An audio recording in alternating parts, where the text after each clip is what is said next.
Dopo le ultime lamentele dei residenti della zona del poligono di tiro di Drasi a Punta Bianca ad Agrigento, dall'esercito non fanno altro che confermare quanto è stato già sostenuto negli anni scorsi. Se la regione Sicilia trova un'altra area con le stesse caratteristiche, ci spostiamo.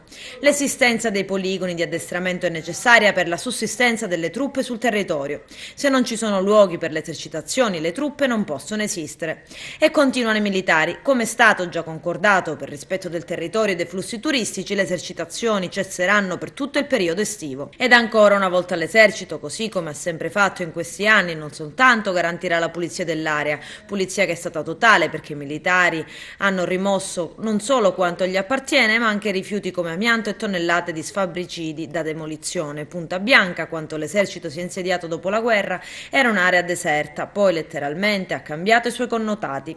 Diversi sono stati gli incontri fatti alla regione fra gli esponenti di Mare Amico, l'esercito italiano e gli assessori regionali che si sono succeduti.